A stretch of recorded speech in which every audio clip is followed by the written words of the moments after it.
चर्चा गंगा तट भक्ति के तट पर यह कथा हो रही है। महाराजा परीक्षित को कथा सुनाई जा रही है। इस धरती के परम भगवत भक्त चक्रवर्ती सम्राट हैं, मृत्यु भय से भयभीत हैं। किसी ऋषि के गले में मरा हुआ सांप डाला था, तो ऋषि के बेटे ने 7 दिन में मरने का श्राप दे दिया। मरा हुआ सांप लपेटा तो मरने का सांप से श्राप मिला। पर राजा इतना विनम्र है, कहता है कोई मरने वाला हो तो क्या करना चाहिए? अरे तुझको मरना है तू पूछना। नहीं नहीं, मुझे तो मरना है, कन्फर्म हो गया है। अब तक जिनका कन्फर्म नहीं हुआ है, जो इस भूल में बैठे हैं मैं मरूंगा नहीं, मैं मरूंगा नहीं, जिन्हें पता ही नहीं कब मरना है, उनके लिए ये कथा है। राजा को तो पता हो गया था 7 दिन में इत लंघित मर्यादम तक्षका सप्तमे हनि। 7वें दिन तुझे एक तक्षक नामक सर्प दंश देगा। 12 प्रकार के काल सर्प योग होते हैं कुंडली में, एक तक्षक नाम का काल सर्प योग है। 12 प्रकार का कुंडली में काल सर्प योग बनता है। बासुकी, तक्षक, करकोटक, बहुत नाम है। राजा हाथ जोड़कर बैठा है, गुरुदेव मृत्यु निकट हो तो क्या करना चाहिए? बोले उसे भगवान की लीलाओं को श्रवण करना चाहिए। तो पता है कहां की चर्चा चल रही, कौन सी लीला का गायन कर रहे हैं सुखदेव जी महाराज? परम संत हैं जिन्हें शिशु रूप में, तोता के रूप में ही भगवान की समस्त लीलाओं का बोध हो गया है, भान हो गया है, जिनको माया स्पर्शित नहीं करती, माया दूर दूर तक नहीं चुनती सुखदेव भगवान का।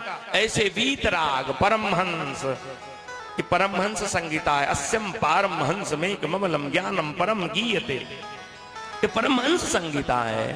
सन्यासियों की 6 जाति होती है, हंस, परमहंस, धूत, अवधूत, कुटीचक, बहुदक। एक कुटिया बना करके रहते हैं, इधर उधर भ्रमण करके रहते हैं, कुटीचक, बहुदक। एक हंस वृत्ति से दूध पी लेते हैं, पानी निकाल देते हैं।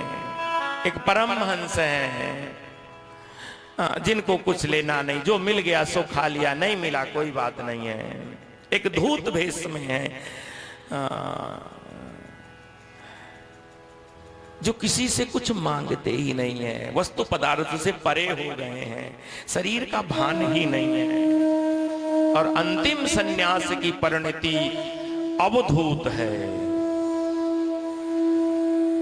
अवधूत परंपरा। महाराजा ऋषभदेव अंतिम अवस्था में पहुंच गए थे, अपना ही मलमूत्र भक्षण कर लेते थे, अपना ही मलमूत्र।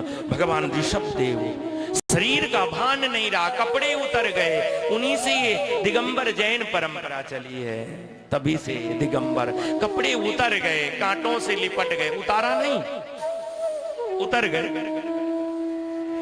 ये जैन परंपरा तब से है।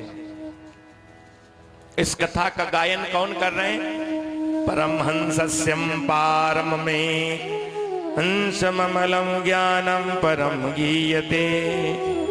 कहां कथा चल रही है? गंगा तट, भक्ति का तट। कौन कथा सुन रहा है? भगवान के परम भक्त, गर्भ में भगवान के दर्शन किए। कथा क्या चल रही है? भगवान की ब्याह की चर्चा है। रुक्मिणी जी ने पत्र लिखा है 7 श्लोकों में। रुक्मिणी का भाई रुक्मी, 5 भाई हैं।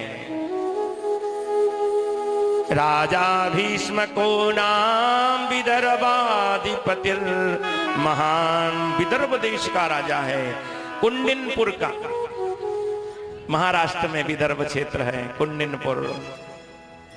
5 बेटे हैं, रुक्माग्रज, रुक्मरथ, रुक्म बाहु, रुक्मकेश, रुक्ममाली, अनंतरः।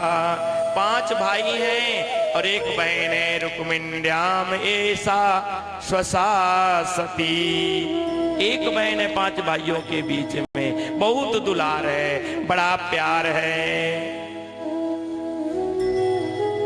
कहते हैं अपनी बहन का विवाह हम शिशुपाल के साथ में करेंगे। रुक्मिणी जी ने कहा नहीं नहीं, हम तो अपना ब्याह द्वारिकाधीश के साथ में करेंगे। जब नहीं माने घर के लोग, परिवार के लोग, नात रिश्तेदार, तो रुक्मिणी जी ने पाती लिखी। पाती, हे नाथ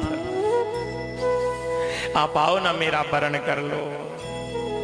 जो वस्तु सिंह की होनी चाहिए उसे गीदड़ लिए जा रहा है, जो सिंह की वस्तु है उसे श्रृंगार लिए जा रहा है, गीदड़ लिए जा रहा है। हे नाथ, मैं तो जन्म जन्मांतरों से आपकी हूं, ये आत्मा तो हमेशा से परमात्मा की है ना, जीव तो ईश्वर का है ना। अरे भैया, हमेशा हमेशा से भक्त भगवान का रहा, शिष्य गुरु का रहा,